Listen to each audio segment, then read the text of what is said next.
Number two, my name is Echo Fan Grey Wolf. So I'm going to do a weapons demonstration to make up for the shit that one y'all just saw, and two, I owe y'all because yesterday there was a big ass clusterfuck.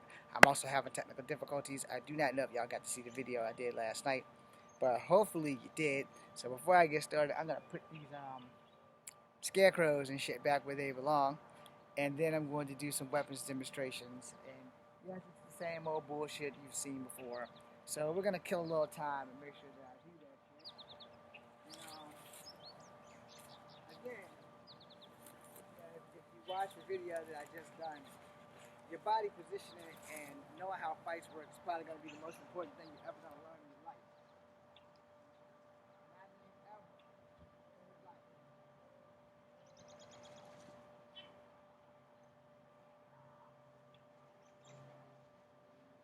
And also knowing that the scenario of 3-on-1 is always a possibility.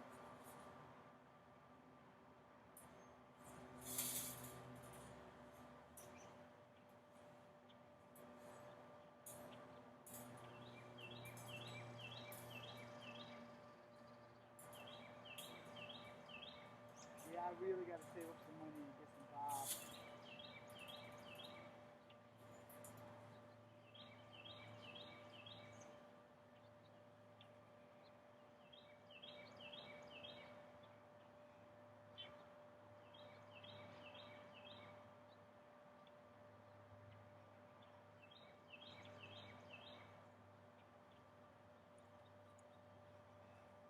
I understand that the human body will always be the world's most dangerous machine.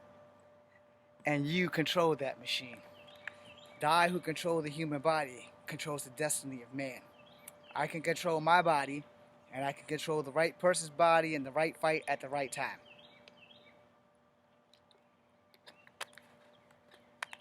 Joint manipulation is a thing. Pressure points is a thing. I'm not saying you have to rely heavily on it, but understand the shit works. Whether you choose to believe it or not, it's going to be on you. Believing in yourself is a very big part of fighting. That's something you can definitely believe. So we're going to go with these nunchucks first. Y'all know the drill.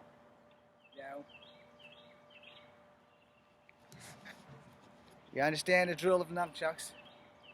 Short range, mid-range, long range. Now you're going to watch the control differences. This is short range. This is mid-range. Back to short range. Now I'm working on mid-range again. Back to mid-range still. Now your strikes up, down, side to side. So up, down, right cut, left cut. Those are things you're gonna need when doing with these. And again, I say in actual fights, don't bring these damn things. Don't bring them. Because if you think you're gonna be like in the movies and be doing this shit, this, yes. This, no one's gonna give you the chance. No one.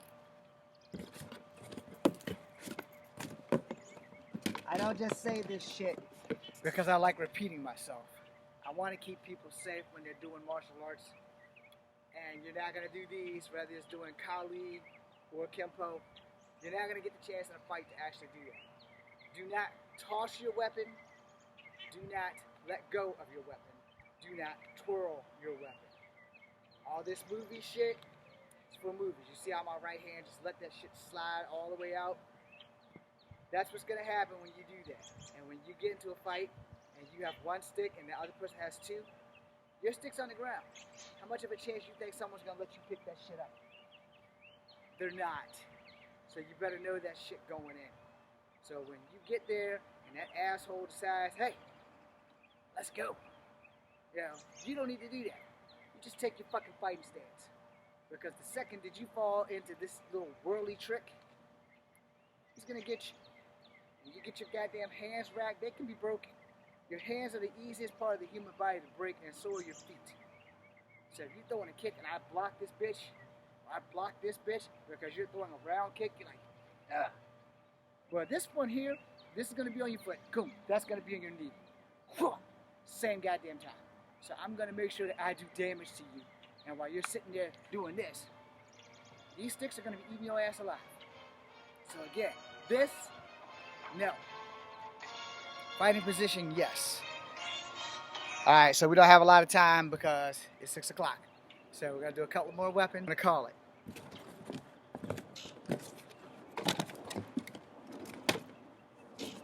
So these are commas. Y'all know the drill. You don't do this. You fight like this. Stop, flash, splash. Not stop, stash, and then roll it around because you're going to cut off your own goddamn arm. Now these are topless. I am an inside to outside guy never. I'm an outside to inside guy always. So block, then strike, not block, and then strike. Same thing with like block, and then strike, not block, and then strike. Because if I miss and I catch my chin, I'm going to sleep. Understand how that works? So we're fighting, block, block. Now understand that tapas are Japanese weapons, but commas are universal. Alright, I'm using my commas as practice tapas until I can go online and find me some fucking tapas. Or until I can call, God damn it, the Navy store in Richmond to see if they can find me some tapas. Alright? So, I know I went through that kind of quickly because I'm trying to get done by 6:30 so I can post these videos. Oh, terrific. Okay. Somebody remind me for YouTube. I'm probably going to have to give you guys a night show when the weather gets a little better. So, this chain, as you can see, is exceptionally long. You know, we're not going to be doing any Mortal Kombat. But if you can work a meteor hammer or a long dart, then you should be able to have a problem doing a chain.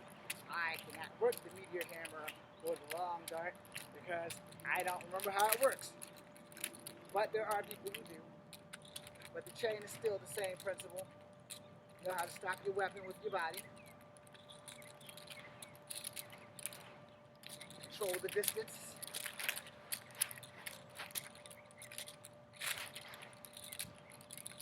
Switch the distance.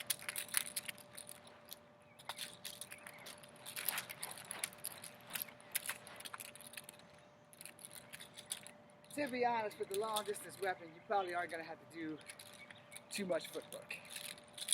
And we're going to end the video with bound fighting. As usual.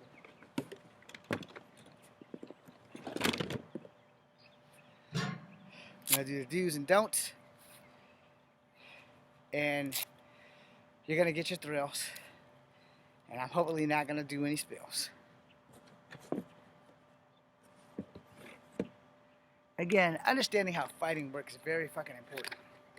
Very, very important. And also, because I'm stupid and I forgot to say this, do not attempt this shit at home.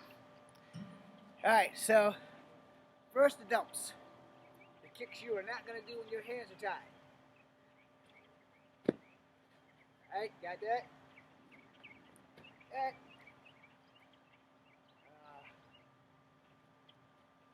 That one, which totally sucked, and this one.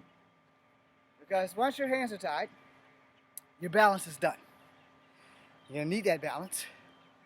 So, hands behind your back. Your flexibility is key. I'm not very flexible. So this is a block. This is a block.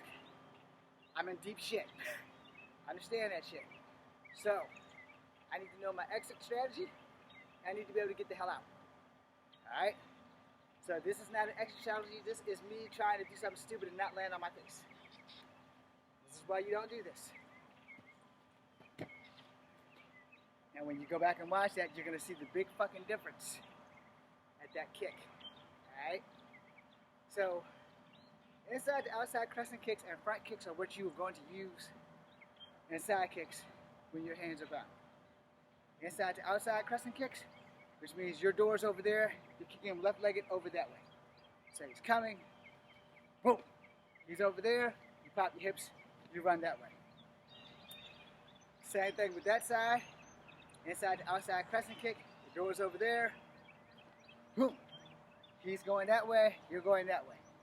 It's a little less functional. Now you're gonna do the same thing, your door's over there, so you're gonna use the opposite, outside to inside crescent kick. So he's coming right at you, your door's over there. So you want him to go over there, whoop, he's over there, you pop your hips and you're out.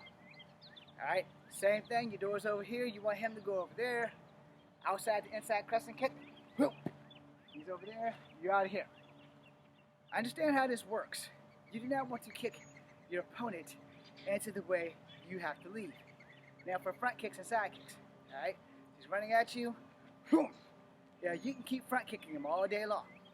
You know, and front kick, get into position for side kick. Boom. Now you're in the side kick position. Boom.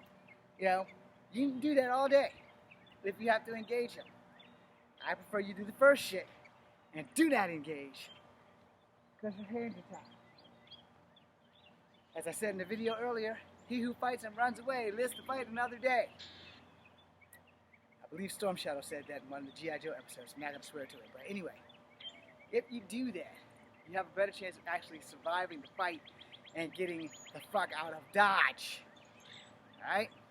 Now with your hands tied in front of you, you're still at a disadvantage, but you're a hell of a lot better off than you were with your hands tied behind you. I understand that shit. Hands in front, you can block with both hands. High right, medium with knee, low. High left, medium with knee, low. Now, same situation is now, if he throws a punch, you can block it. You know, throws a kick, you can block it. Anything he throws, you can block it. You just have to learn how to work your hands as one cohesive unit. Now, if you've been taught Wing Chun or Capoeira, then you would know I can fight with my hands tied. Is it going to be excellent? No, because my Capoeira has gotten worse with age. But I can still fight with my hands tied. So if he does a puck, I can block it, you know, I can kick it, I can get out of the way a hell of a lot better with my hands tied in front versus the back, alright? And I can still do, he's coming at me, I can still use crescent kicks to escape. He's coming at me, I want him to go that way, I want to go this way, boom, now I'm out. I can still do that. However, it's a hell of a lot harder with your hands tied behind your back. Keep those things in mind, and again, please do not try them without proper training. I do not want to be held responsible for you going to the hospital for doing something stupid, so do not do anything you see in this video without proper training. A lot of senseis that are no longer alive don't teach this, alright? There are very few people who teach this, and I would advise you to find someone who actually does teach it before trying to learn it yourself, because if you don't, you will probably get fucked up. Field testing. When you field test this thing, you also must be careful so that your training partner doesn't get hurt and so that you don't get hurt while doing it, especially with your hands tied behind your back. That shit can really get you fucked up and you can really fuck somebody else up without even trying. So you need to be real careful at the shit that you do, and especially the shit you see here on Kung Fu Havoc number 2. Which again, if you see me doing some shit that's just fucking outrageous, do not attempt that shit. Why did I do it? Because I've been doing this since I was 7 years old. Bound fighting since I was about 12. Do not attempt this shit. Please, for the love of God, don't go throwing your life away trying to prove that you're somebody. Or trying to be a badass. It's not fucking worth it. That being said, I'm going to end the video with a little bit of wisdom.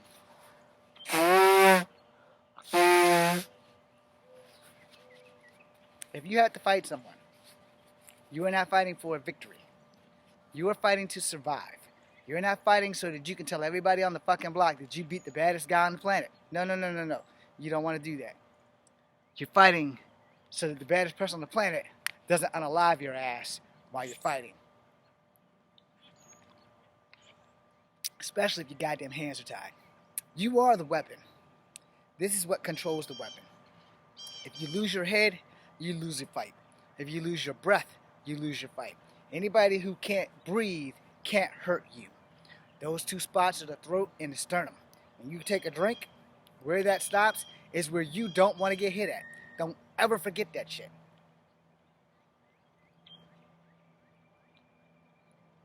So right up in here, you don't want to get hit there. You don't want to get hit in the throat.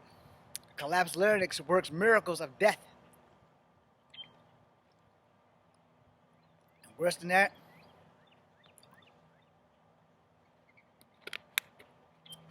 you might not ever be able to recover. So be careful with the things you see me do. Please be safe out there.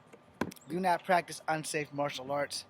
And before you do anything that you see me do, you should probably consult a martial artist in your area to make sure that they can train you well and proficient in that art before you find yourself in deep shit. That being said, I am Echo Fan Grey Wolf. This is Kung Fu Havoc number 2. Thank you for giving me